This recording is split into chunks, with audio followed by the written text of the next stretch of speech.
yet, but it's what's his name? David. All right, guys, we're ready. I hope you guys are ready. Let's go train. That's it? That's it. What else do you want me to say? You miss 100% of the shots you don't take. And if you're me, you miss 100% of the shots you do take as well.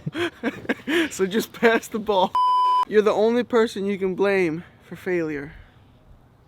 If you think you can, then you can. If you think you can't, then you probably can't. 12 times what? 12 times 12 is 144. 12 times. Ladies and gentlemen, welcome back to the channel. Coach Javi here, and as you can see, I got my minions, Georgie and Kitman Moy out here with me today. Georgie, today's video is based on the question, how many hours a week should a footballer train? All right, so keep that in mind as we're doing the session, because Georgie's about to answer that question in a little bit.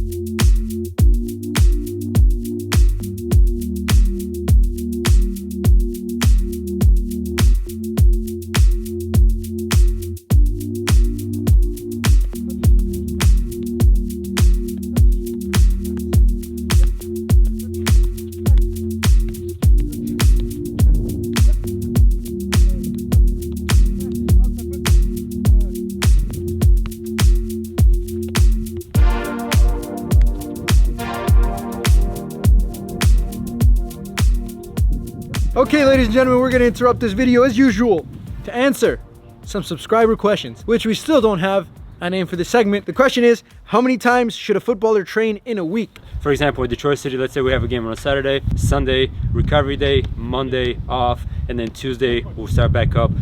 Fairly tough session, and then we kind of ramp it down as the week goes, so you're ready for the game. And then obviously a day before the game, it's kind of more fun, more relaxed. You talk about tactics. Yeah, during the season, I would say one time a week, you're gonna have that intense session where you're gonna be doing a little bit more running compared to the others. After that, everything's gonna ramp down. So it just depends on what you're trying to achieve. Pre-season, in-season, off-season.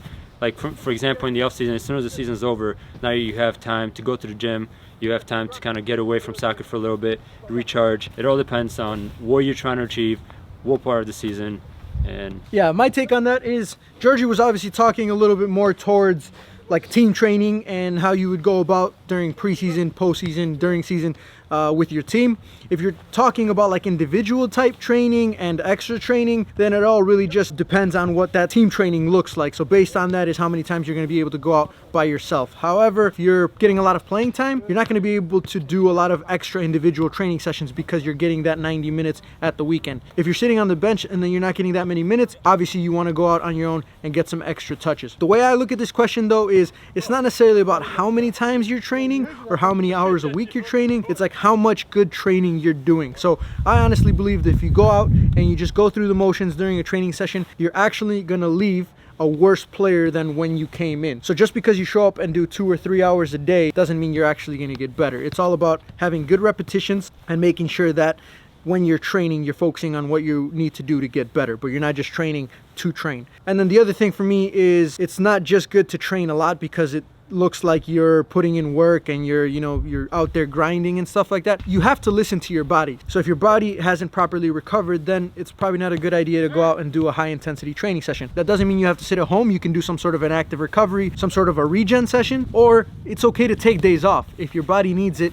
go ahead and take a day off. You can overtrain.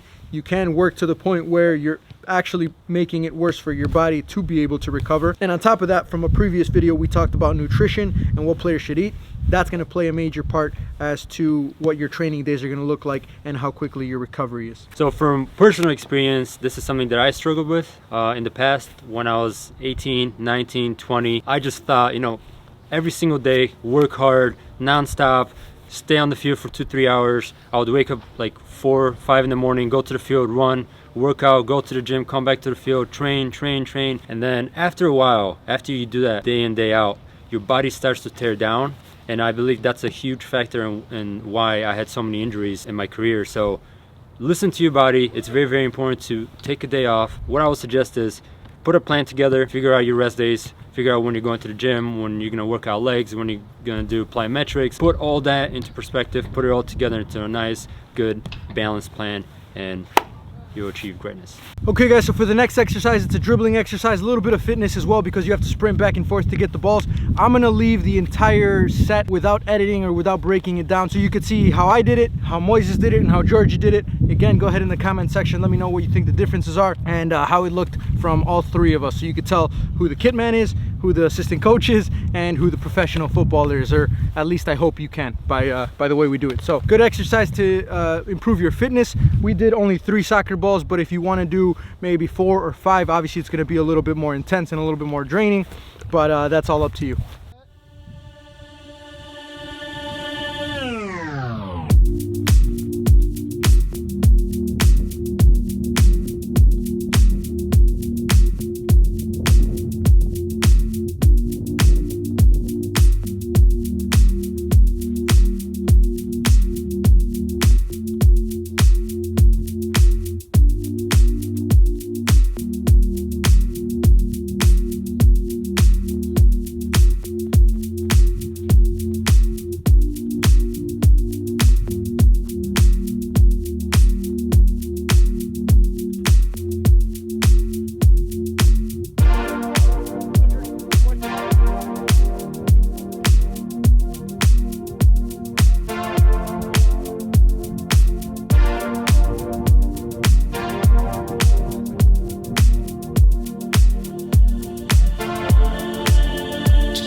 All right, we got a little deal going on right now. There is a little hoop on the top right corner of the net. If Javi or George do this little drill and they make it in the hoop, I'll pay for Ramshorn. I'll pay for our lunch. If they miss during the drill, then they pay for it. They can't put it in with their hand. It can't be after the drill. It has to be during the shooting drill. I have to be in goal as well, so I'm able to save it. If I walk out of goal and they shoot and they make it, does not count. You giving a speech? 4 scored 7 years ago.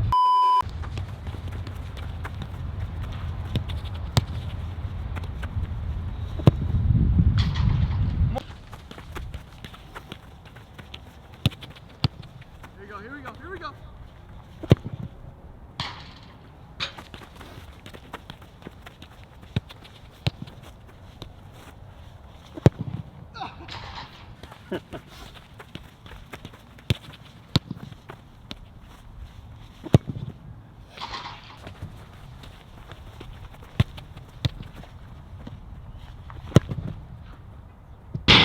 I'm just gonna score these.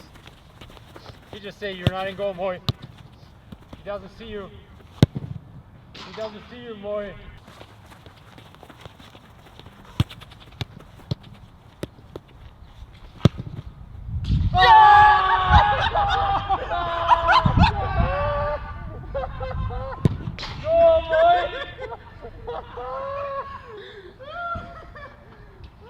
Before we end this video, ladies and gentlemen, as you can see, Coach Javi already won the Ram's Horn for Georgie and myself, courtesy of Kitman Moy Funds. I'm gonna go into goal, and I'm gonna let Kitman Moy shoot on me so you guys can see how good he is with his left foot and Coach Javi's skills as a goalkeeper. All right, you ready, Moy?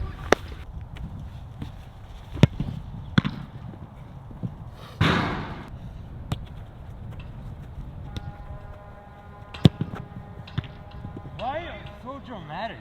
What the heck?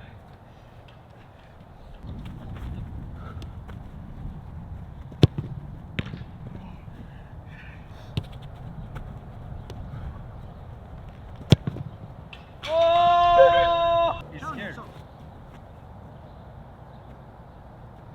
What is he doing? He's taking my cup. Oh! Dang! Come on, Ted, come on, keep hitting him. Keep hitting him. Dang! Keep hitting him. Where do you want him? Just gather your thoughts. Gather your thoughts. Oh! Oh my days! Oh my days! Oh my days!